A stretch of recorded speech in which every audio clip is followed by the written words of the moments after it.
All right, well, hi everyone, and thanks for joining today. This is Emma Webb from CircleCI, joined with Cory Virok from Rollbar, co-founder and CTO, and Rob Zuber, the CTO of CircleCI. Thanks everyone for taking some time to join. We're going to be recording this webinar, and we'll share it out with everyone afterwards, so you'll have that file as well. So I'm just going to walk through a little bit about what we're going to talk about in today's webinar about enabling continuous delivery. So we'll do some quick introductions from Rob and Cory. Then we'll do 9 common questions that people have about continuous delivery.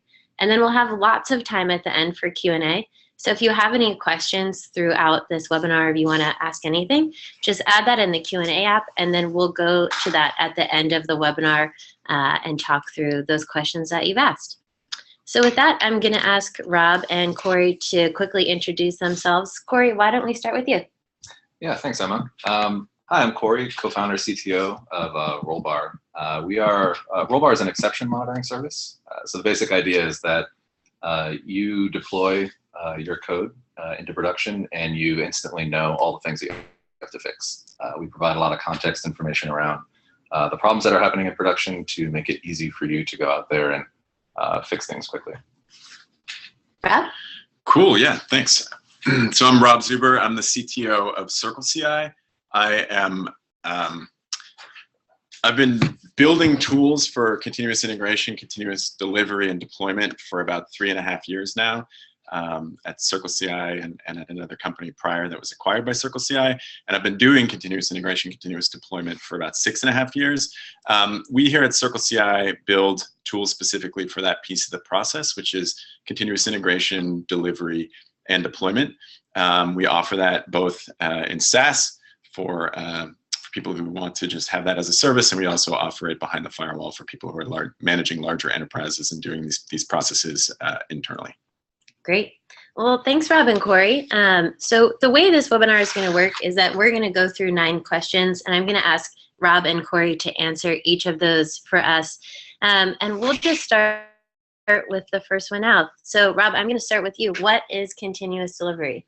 Great. Yeah. So I mentioned a few steps in there: continuous integration, continuous delivery, and continuous deployment. And continuous delivery sort of fits in the middle as the practice of ensuring that your software is always ready to be deployed. So at its best, it typically means that you've not only tested every change that you make, but you've packaged it up into the set of artifacts that would be deployed. You may have, ideally, you would have even deployed those same artifacts into a staging environment and seen what they look like there, and be using those exact same artifacts that you validated in order to deploy. So the continuous integration piece of that is just the act of testing every change as it's made, and then continuous deployment would be one step further, where every change that is made and everything that's packaged up into those artifacts is pushed directly into production. Here at CircleCI, we actually follow a continuous deployment model. Again, delivery is the step just shy of that, which is ensuring that your software is ready to be delivered into production. Yeah, and at Rollbar, we do something similar. We haven't fully integrated with the continuous delivery and deployment just yet, but we're set up so that master is always able to be deployed. And we do that, a bunch of times per day. And the main goal there is, like Rob said, to just be ready to push out the code that's sitting in your master branch. One of the great things that continuous deployment and delivery does is it gets you into a mindset of always delivering value to your customer as quickly as it's available. So yeah, one of the biggest things to make sure that you have is lots of tests. So without tests, you won't have the trust in your code base to be deployed at all times. Great, thanks, Cory and Rob. So just to recap, continuous delivery, the practice of building software that can be released at any time, related to CI and also continuous deployment, and then really enabled by having continuous integration and then also error monitoring, something like Rollbar and what they do. So on to the next question. So Cory, you touched a little bit on this, but what are some of those benefits of continuous delivery? Yeah, so by releasing more often and continuously, you've really amortized the risk of releasing big changes across many and many smaller changes. This has a lot of really good kind of systemic qualities to it. It makes your team focus on building code that can handle breaking, It makes your team focus on building processes that can detect problems quickly. And it also makes your product and your engineering team and your QA and your support and all the teams really focus on the customer. So when you're releasing often, what you're really doing is saying, we've got some value for the customer, let's give it to them as quickly as possible. So as a leader in the team of a team, you really want every single person to understand what the customer wants and how to give it to them. You know, Rollbar is a startup, so we started with an MVP, and we're continuously launching MVPs, and you don't stop doing that after your first one. So continuous integration, continuous deployment really allows you to operate like a startup at all stages of your company. So also, one really important thing is that it helps build and maintain momentum. And culturally, and we'll get into culture a little bit later, but culturally, this is really critical. You want your team to always feel like they're making forward progress, and that's much easier to do when you're shipping smaller changes. Yeah, I think that last point is really great. As a developer, even you know, so Cory touched on some of the points as a leader, but as a developer, it's much more fulfilling to see the work that you've done out in front of customers, as opposed to, you know, this is complete, and maybe in a week or in 3 weeks or 6 weeks, or I've worked on 12-month cycles. You know, now it's going to be in front of customers, and so that it's very rewarding as a developer, and then it does create that sense of momentum of, oh, it's really exciting to build stuff and have it in front of customers. And you know, we'll talk about some of the other elements as we go, but it's not to be confused with just building anything and throwing it out into customers' hands at low quality. The whole point of continuous integration and continuous delivery is validating every step as you go, so that it truly is ready to be consumed by your customers, but gets in front of them very quickly.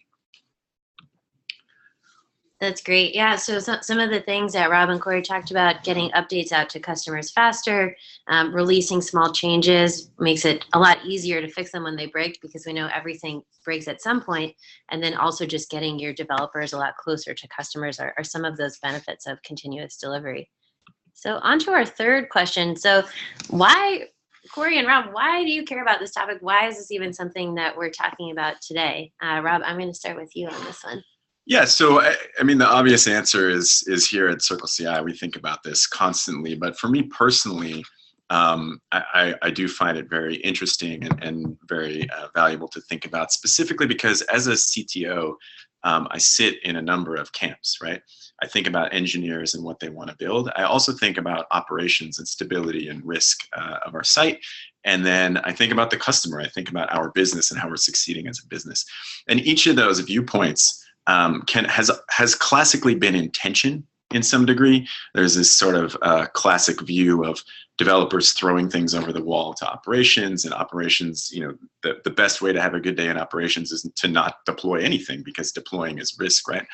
And continuous delivery, and then following on to continuous deployment, this is a model that sort of starts to converge the views of those different camps, if you will. Where again, as an engineer, I'm excited about getting stuff into production. As an operations team, your biggest concern is risk, and the notion of slicing risk into thin little bits where each individual deploy is very, very small and therefore very low risk, actually allows you to align the goals of those two camps or teams or whatever you want to call them. And this is obviously part of the foundation of the DevOps movement, right? Working together to get to the same goal.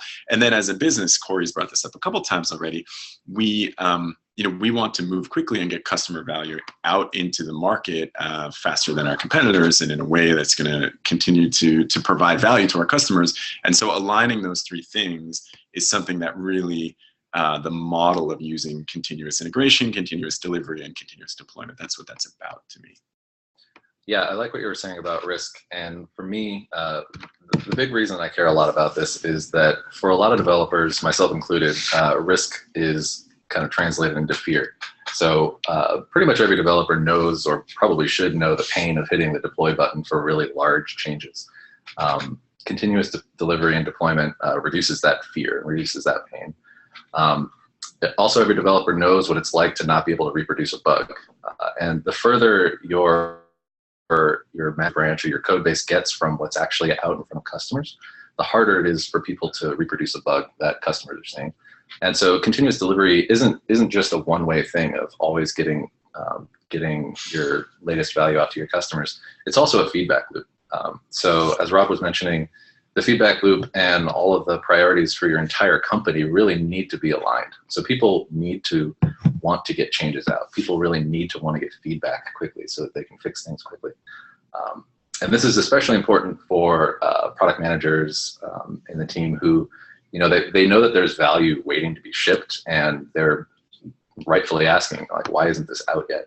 And the more you can reduce that, those kinds of conversations, the more you can get everybody on board with shipping continuously and making sure that you're testing your hypotheses and making mistakes and fixing them quickly, and making sure that you're course correcting as quickly as possible. And I think, sorry, can I just add one thing? Like the course correction thing on the PM side is a really interesting one to add a little bit to, like in terms of just engineering production, if you will, the construction of software. Ensuring that you're on the right path is very valuable, because nobody wants to build something that then is not going to be used by their customers. And engineering estimation is like a very classically hard problem. And the smaller you can slice that down, the better you're going to be about understanding where you are and when you're going to get things out to customers. And that isn't specifically about continuous delivery, but it feeds back into the whole cycle in terms of the smaller you slice everything from the very beginning of how you write your code through to what you ship, the faster your feedback cycles are, and the more likely you are to be delivering the right thing to your customers, not just delivering stuff quickly, but delivering the right things, and getting that feedback so you can stay on track or closer to track, and minimize the cost of the any time that you veer off track and maybe do something that your customers don't really want, right? So it really permeates all the way back to the very beginning of how you plan, how you think about the work that you're going to do, through to how you deliver it.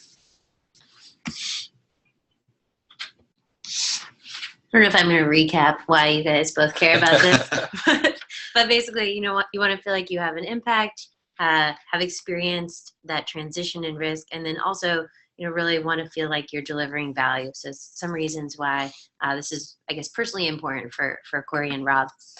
So on to the next one, and this is a really interesting one, and I think we've all heard some of this before. So Cory, I'm going to start with you. What are some of those common reasons that teams don't do continuous delivery? Yeah, thanks. I feel like this is a little bit of a trick question, but there are some totally valid reasons. Obviously, I'm biased, and I think everybody should do continuous delivery as much as possible.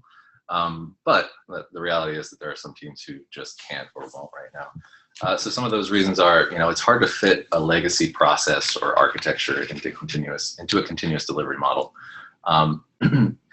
But it's also important to recognize that these new processes and architectures have their rewards as well. So it definitely feels like to me that a lot of the reasons people aren't doing continuous delivery aren't really inherent to problems with continuous delivery, but they're more inherent to just the legacy setup that they're working within. So another one of these might be compliance.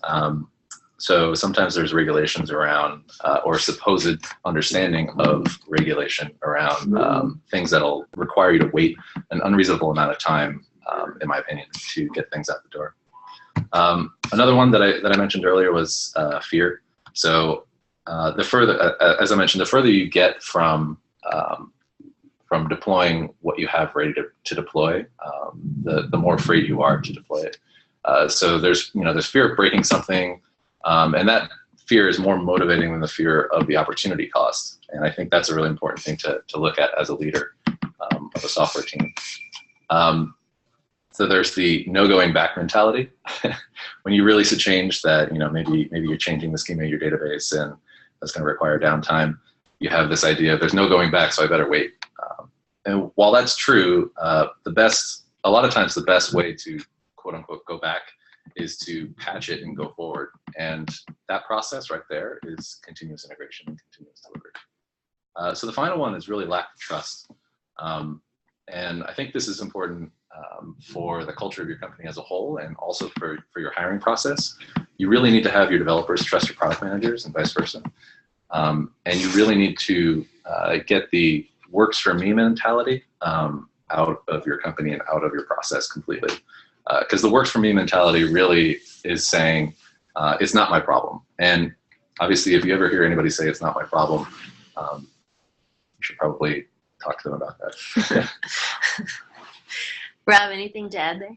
Yeah, I would just, I would definitely double down on the culture element. I think that the fear is not just the fear as a developer of the risks inherent, but you can kind of drill a little deeper into that, and the lack of support maybe in some organizations, or just the lack of recognition that there is support in some organizations for moving quickly, maybe taking risks, and we're going to talk about this a little bit later as well. But the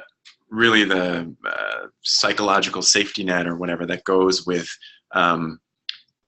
trying something new and being willing to take some chances. Usually the transition is where the chances are, right? Because once you get there, as we've talked about multiple times, the risk is being reduced. But really, being in an environment where you feel like you have support from above, from your peers, to try new things, make changes.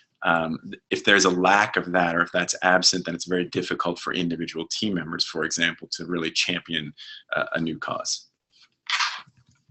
Thanks, Rob. So just to kind of recap what Rob and Cory said, some of those common reasons teams don't do continuous delivery is they might find it really hard to fit their legacy process into the model, might have some compliance issues, fear, and then that lack of trust. And a lot of those we talked about as being some cultural issues or not kind of feeling that support from your team. So then I guess in that case, Rob, how can my team make the cultural shift to continuous delivery? What are some of those things that they can do? Yeah, so there's two parts to this. One is certainly organizational leadership, and I think we're going to come back to that in a little bit. So I'll focus on the team specifically. I often find there is sort of an individual champion in a team for continuous delivery. Honestly, for anything in engineering, there's usually a individual champion who says, "Oh, I learned about this new thing," or "I've seen it work in another project that I was working on," etc. And that's usually a really great start. But one of the things that I would highlight is this is true of almost any engineering change. It's not one size fits all. It's not like you can just cookie cutter the continuous delivery project maybe that you used at your last company and bring it over to your new company. And so you can't really sell a new idea inside of an engineering team with, "It was great at my last company." What you need to do is understand the challenges that your current team is facing and take that tool that you're really excited about and help people connect how that tool or process or culture shift will help solve the current problems that your team is facing.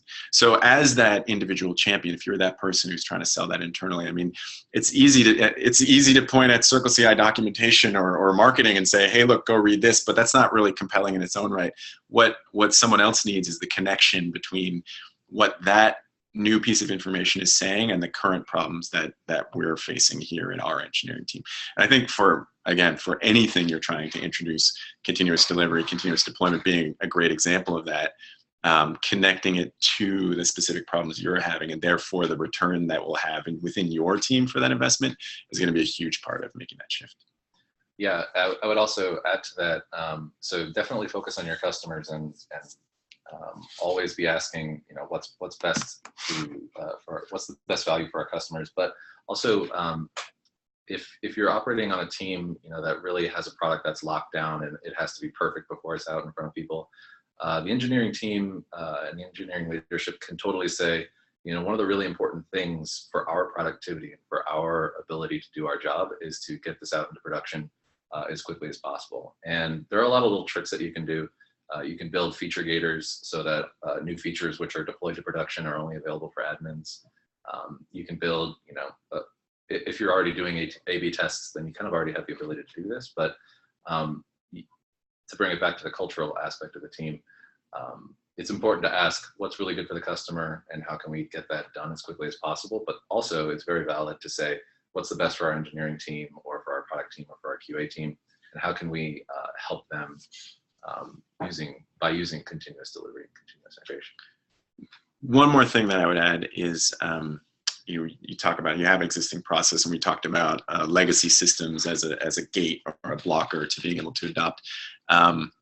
Is really starting small. I mean, interestingly enough, we're talking about increments, right? In terms of continuous integration, continuous delivery, learning to deliver in increments. You can introduce new process in increments, right? So you can start with continuous integration before you go to continuous delivery. When you're at continuous delivery, you can do it for a library that you build that's part of your bigger application, right? Or you can do it for a new project so that you start to see the value in a lower risk environment, as opposed to that, this is the mainframe system that underlies all the transactions in our bank sort of thing. Like, you generally don't get a lot of room to try new things in that environment, but in every environment there's some new projects. Maybe it's an internal IT thing that has, is considered to be lower risk in terms of who the customers are. So finding appropriate projects to test ideas so people can see the value and then start to level them up to other projects.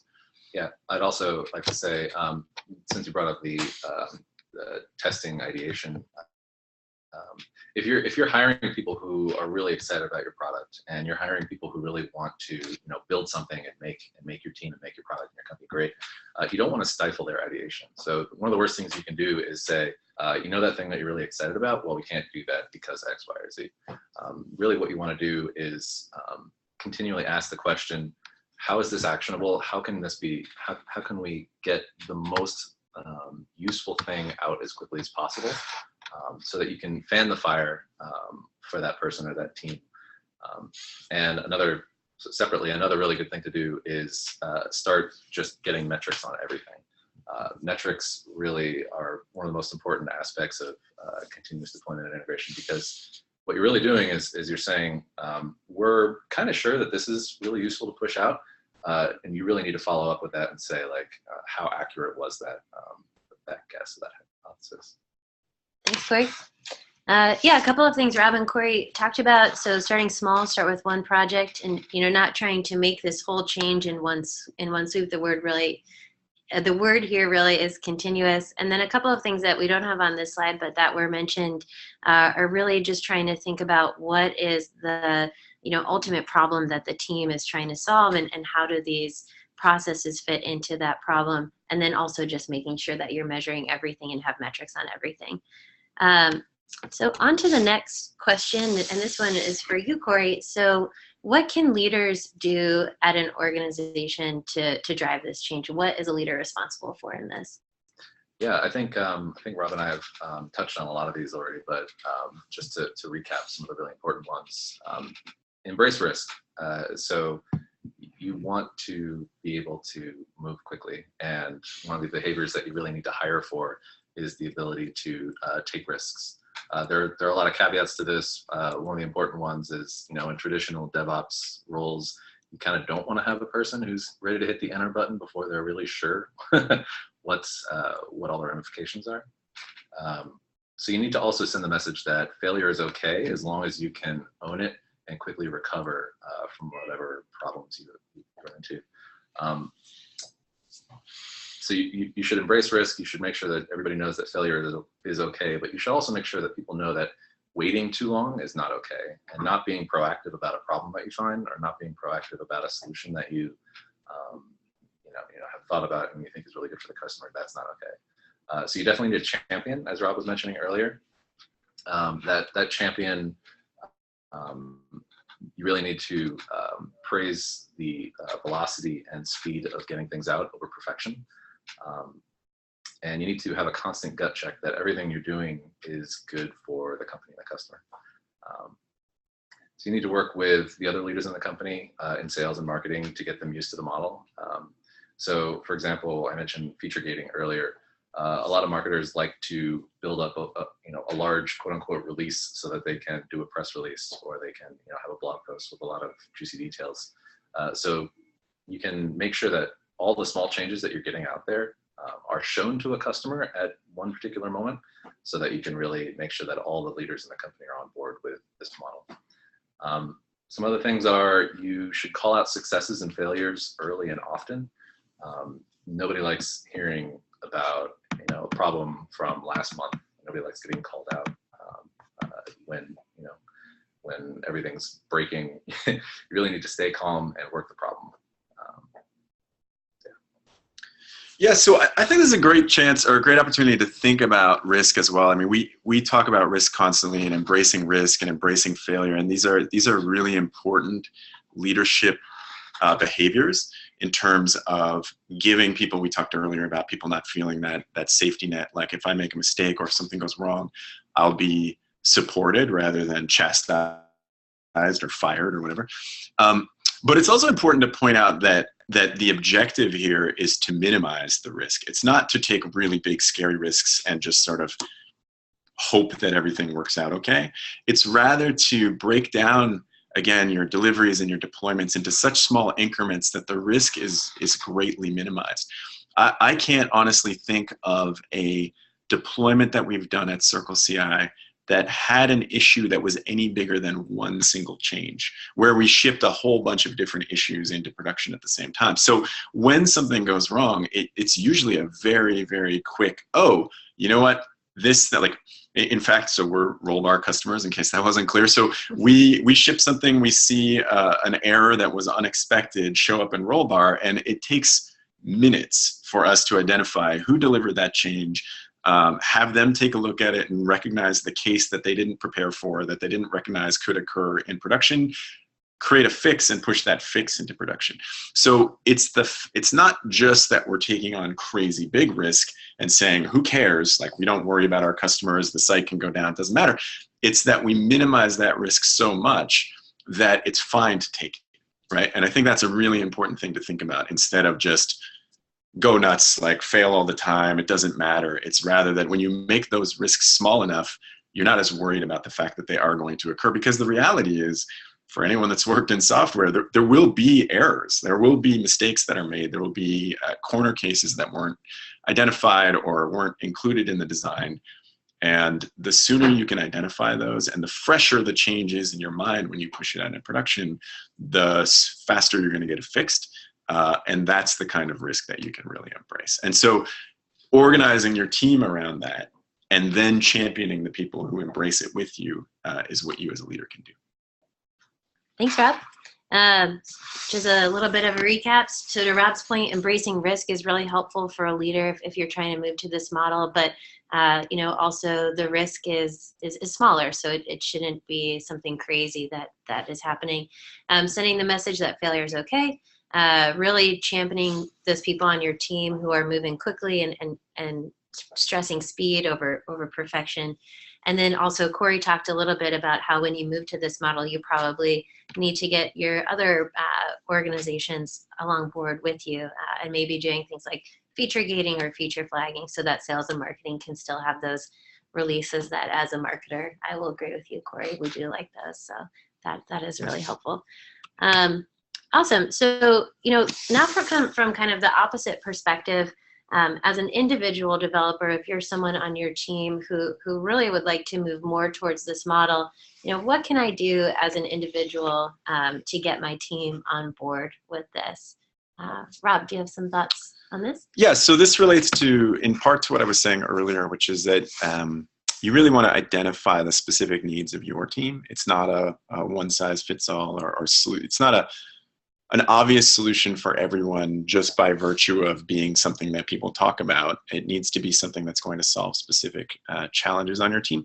The other element of that I would highlight, and I think this is true again of many processes, technology, we talk a lot about agile with a little a, meaning we're going to take an agile process, but we're going to make it fit.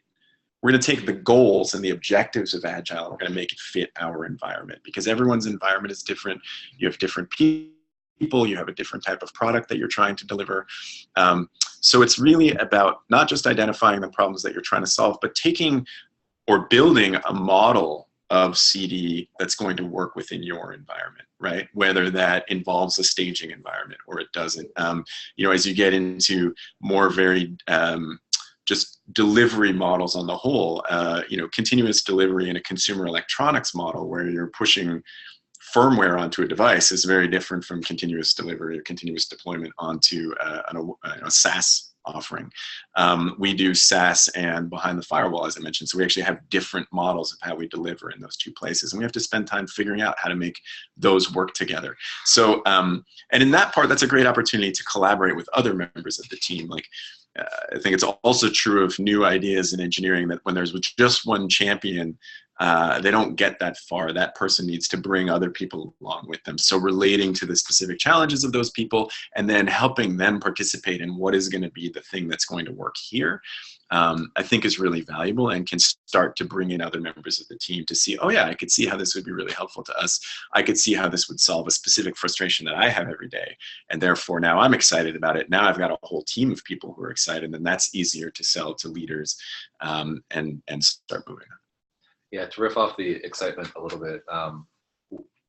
So as a developer, I know a lot of times I run across a tool that would be really useful or interesting. I run across a best practice, which the industry seems to think is a good idea. And one of the really nice things about kind of working in this way, finding the things that are useful to you as a developer, is that a lot of them work together. So Rollbar is a Circle customer as well.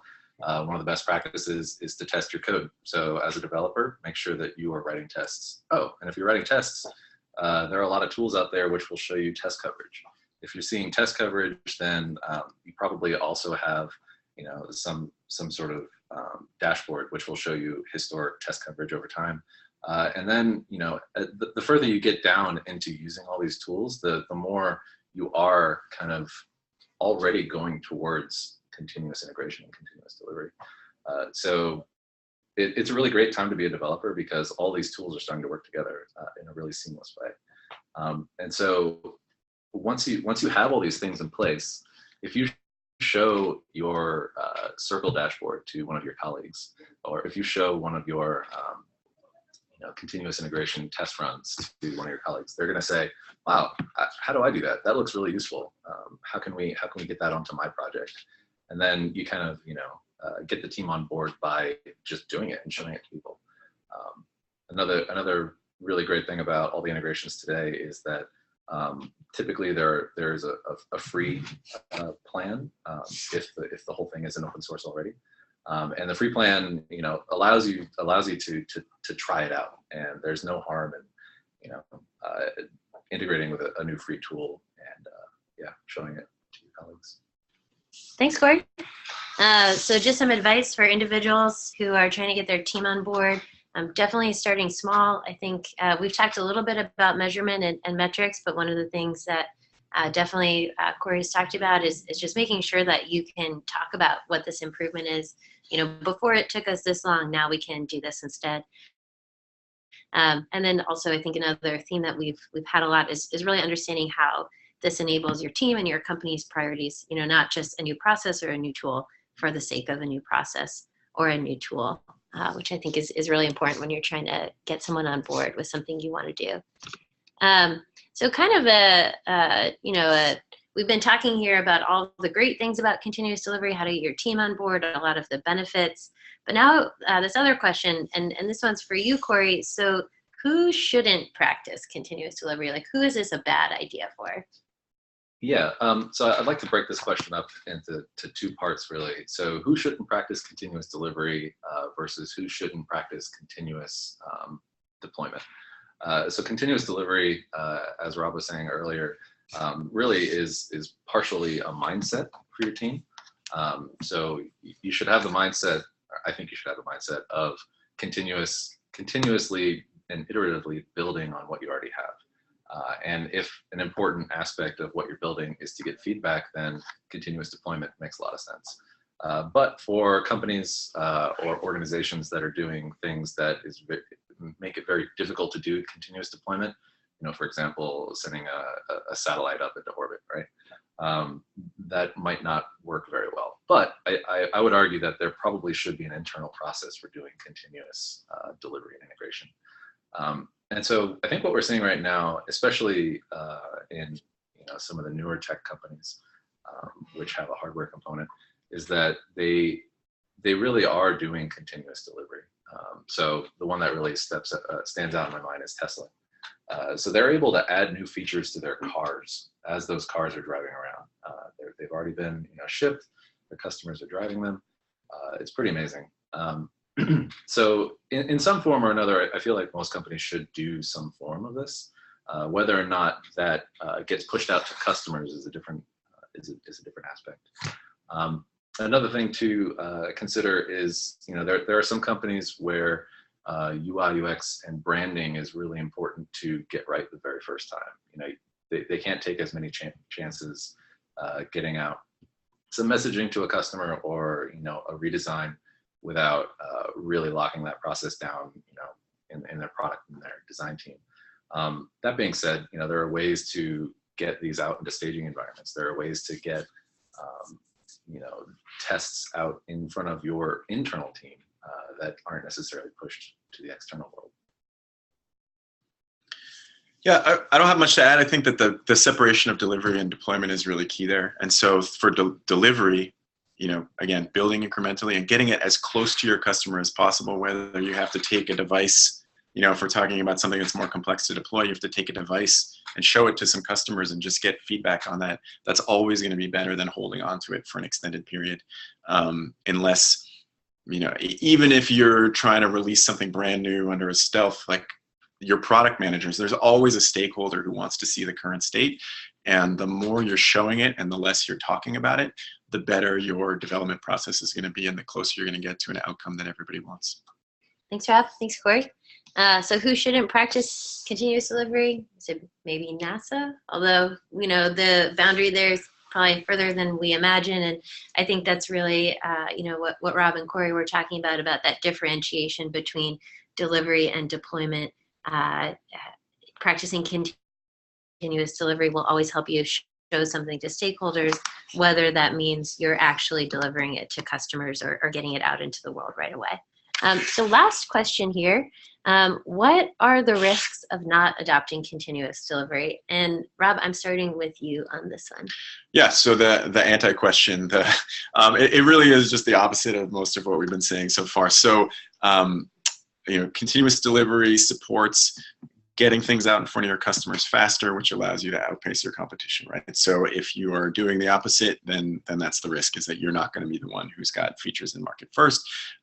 Learning as quickly as possible. If you're not doing that, then the odds are that if you're on the wrong track in terms of the product that you're building, you're going to stay on that wrong track longer. It's going to take longer to undo what you've done and build something different that's actually what your customers want.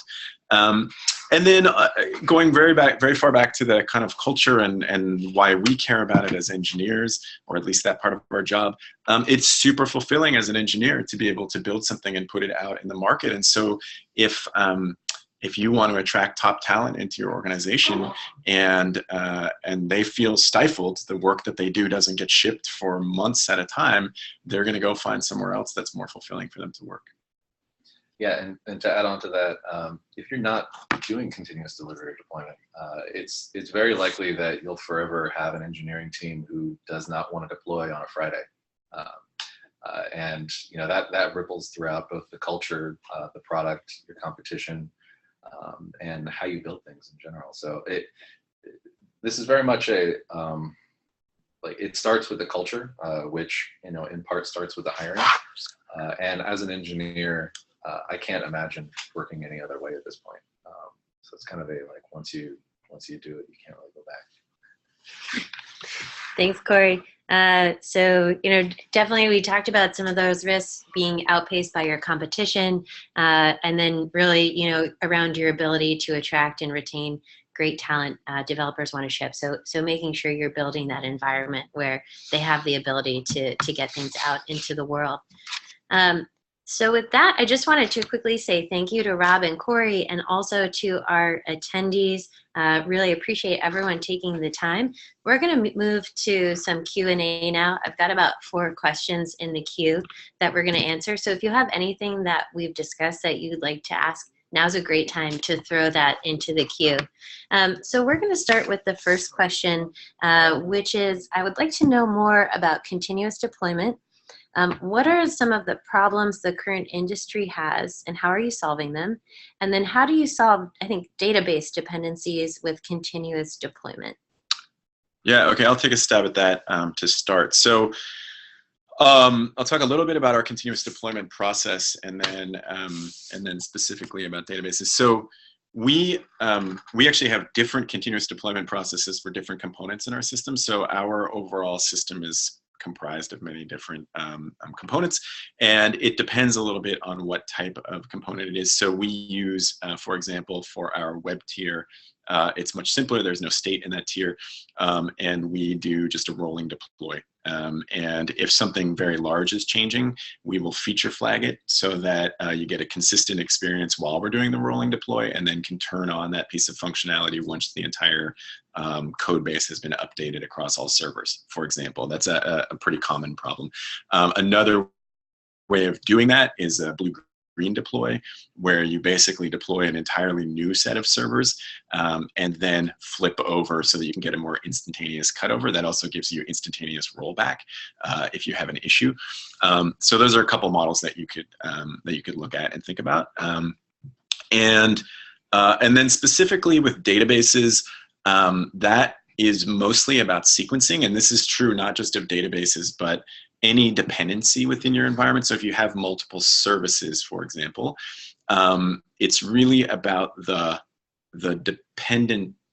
dependency, which would be the database or a lower level service, being forward and backward compatible, meaning as you know that you are going to upgrade the capabilities of that piece, you need to continue to accept requests from an older piece of code.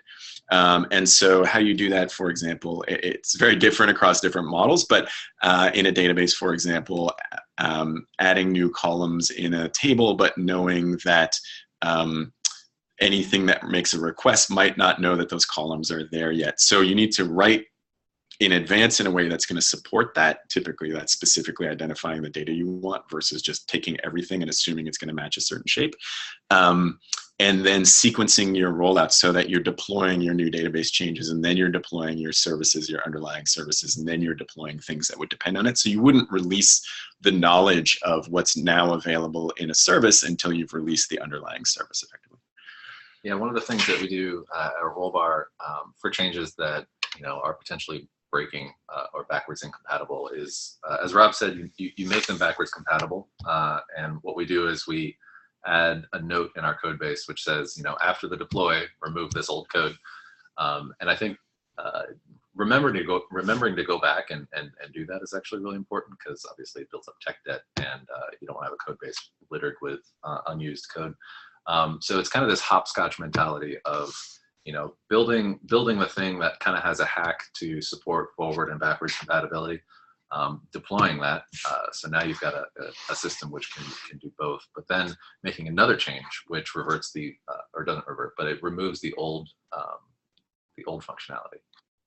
Thanks, Cory. So we've got another question from our audience, and that is, you mentioned you're a startup. I think that's true for both of us. Did you use continuous delivery from the first version? Let's see. So from the first version, no.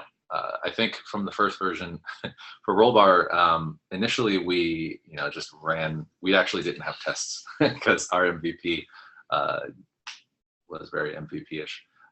So once we started building tests, then absolutely, yeah. Once we started, having something that customers were using, it was very important for us to make sure that we didn't have any regressions. So at that point, we absolutely did. We always used the continuous delivery model of having feature branches and then making sure master is always able to be deployed to our customers. But in terms of the specific tooling, I think we started using Circle just before, or maybe just after we launched to our customers. Yeah, so I wasn't at CircleCI when the company was started, so I can't comment on the first version, but given that we're a CI and CD company, I would imagine it was started pretty early for the purposes of even testing our own stuff. The other thing I would say about getting started is it's really about velocity, like the reason that we have a lot of startups as customers is when you're two people, the last thing you want to spend your day doing is manually updating servers and trying to remember how you configured things and making sure that you deploy correctly. So in my last 2 or 3 startups, I've invested in the CD process very, very early. If it wasn't continuous deployment, it was at least a fully automated deployment, so that we could push a button or run a command from any developer machine and at least deploy that way. And honestly, those last few prior to CircleCI didn't exist, so that wasn't a choice. But I would do that as early as possible just because I'm trying to move really quickly and it gets some manual work out of the way. Yeah, to add another dimension to this, I think as you start to see more distributed and remote teams come into the picture, one of the things that you really need to do is make sure that you're not stepping on each other's toes. Or if you're stepping on each other's toes, making sure that the other person's wearing steel-toed boots and you can't really hurt them. So continuous delivery and deployment and integration specifically is really a defensive way of working on a code base across remote locations. Thanks, Cory. So I think this is a pretty interesting question. So how do big refactors, which are inevitable for a quickly growing startup, fit into the CI story? Sorry, we've got a little background noise about that. Yeah, so big refactors, big changes, rewrites, they're going to happen.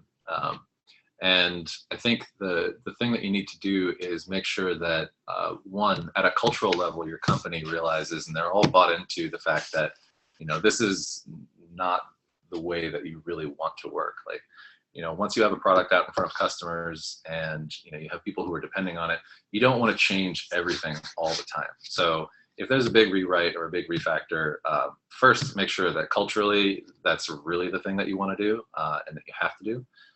But once you do it, then you get into all these strategies that Rob was talking about earlier. So you got blue green deploys, feature gating, etc. One of the nice things that you can do ahead of time is architect your system so that it's as stateless as possible. So push state to the boundary of your application. So for example, your database. Ideally your web tier or your API tier is completely stateless, and that has a really nice quality of being A, very testable, and B, easy to deploy. So that's one thing you can do. Awesome. And Cory, this is definitely a question for you. How is Rollbar used at Rollbar? How are Rollbar occurrences handled and escalated? Yeah, great question. So from the very beginning, we were using Rollbar on Rollbar, which led to some interesting bugs in the early days. We certainly had our fair share of infinite loops, feedback loops. So what we do at Rollbar is we actually use Rollbar just the way that we have our customers use it. There are some things that we've added to it because we need to send system messages to some of our customers. But to give you a little bit of insight on the stack, so Rollbar is primarily written in Python. The web tier and our processing pipeline is all Python using the Pyramid framework. And our API tier is currently in Node.js. It was originally written in Python as well. So we use our SDKs. We use our Python SDK. We use our Node SDK. And we send errors to ourselves just like our customers do. We actually we send errors through our public interface to make sure that we're not we see what our customers see, and we've definitely dogfooded it from the very beginning. In terms of the escalation, we currently, so my main use case for Rollbar in my everyday is during deploys. So when we're ready to go, we've merged back into master. Our continuous integration tests have passed. And we're ready to deploy. I typically will either watch our items page and have a sense for what the system is doing right now. And we actually aren't down to Rollbar 0. It's kind of an aspiration of ours, but there will always be errors that are coming in. So it's very important to us to see what the new errors that are coming in are and to be able to fix them quickly. So I'll watch the deploy. If a new error comes in, I'll escalate it, through Slack, or we actually have Rollbar hooked up into Slack, and the entire team will see, what needs to be fixed right then and there. And we can usually get a fix out within minutes.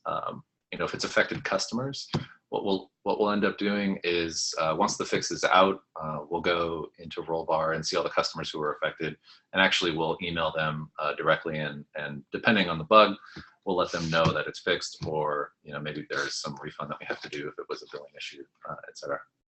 Cool. So we've got two last questions. The first one is, continuous delivery is great, but in order to minimize bugs deployed to production, a good QA process needs to be in place, especially for new features. How do you do QA? Thanks, from sunny Barcelona. Yeah, so we have, even at CircleCI, we have two slightly different answers to this question. We do continuous deployment, as I described, for our SaaS offering. So we are very big proponents of automated testing, and we've talked a lot about this piece of the process, which is the delivery and deployment, but our continuous integration process is what drives most of that. So whenever there's a change, both on a branch or and then when that's merged to master, we execute a very large suite of tests across all of that. And that includes everything from unit tests up to complete integration tests.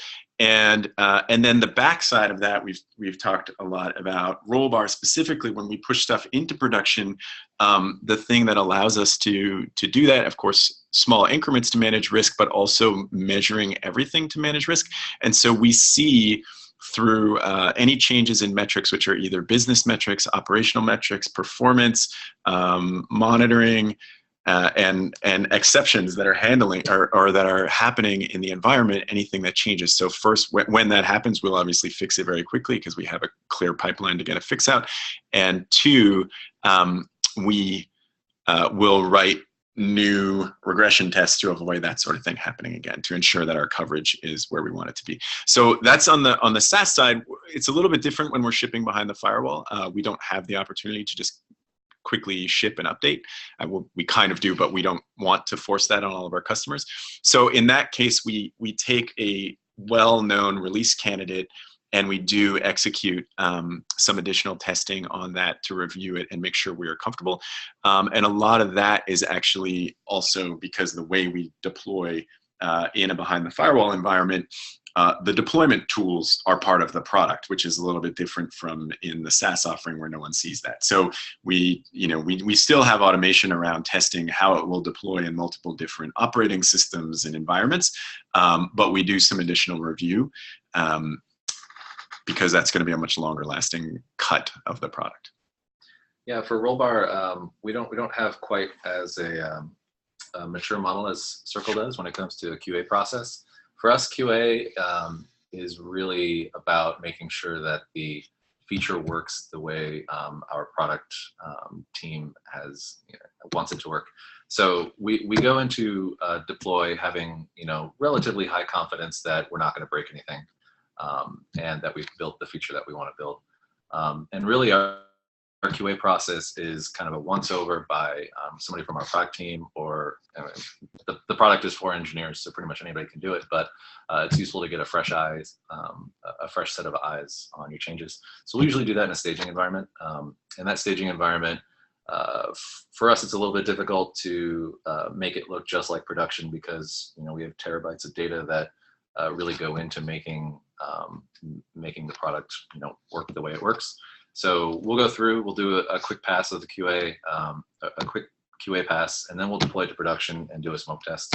That smoke test is, again, more of a product smoke test to make sure that that the happy path works, that nothing is horrifically wrong. And then at that point, we either have a couple of Rollbar errors that we need to investigate, or we start pushing out messaging to customers, and customers will start seeing it right away. So I want to add one more thing on that, which is that because we've alluded to this a couple of times with feature toggles, et cetera, often when we're pushing a complex new set of functionality, we will push it into production and it will only be visible to a very small subset of customers. So that's part of our just product learning process, so we can get feedback on it, and also to identify any issues, we make it available to ourselves so that we can see how it's operating at large scale in production with that production data set. But if there's an issue, there will be a small number of friendly customers. We have a beta program that people can join where they can see early releases and give feedback instead of just immediately impacting every customer. Yeah, I want to jump on that train as well. Thanks for bringing that up. So one of the things that we do for really large changes, we definitely deploy to admins only.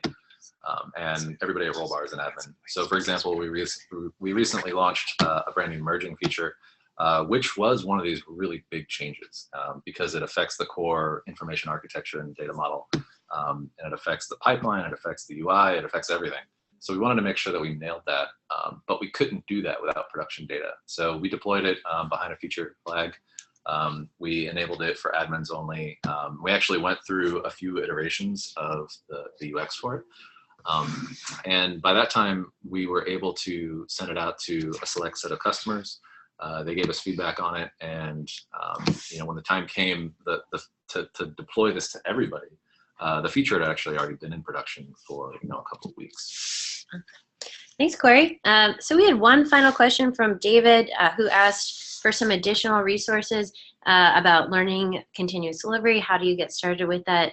David, what we'll do is in the follow-up email from this webinar, we'll include a couple of links so that anyone who wants to learn more can kind of check out some additional things that we would recommend. And so with that, I just wanted to say thank you to all of our attendees for joining. Thanks to Cory and for Rob for sharing their insights and their answers to our 9 questions plus our 5 questions, so some can do the math there. And then, for anyone who's interested, you can definitely check out CircleCI.com and Rollbar.com for free trials today if that's something that you'd like to do. So thanks again, and we will talk soon.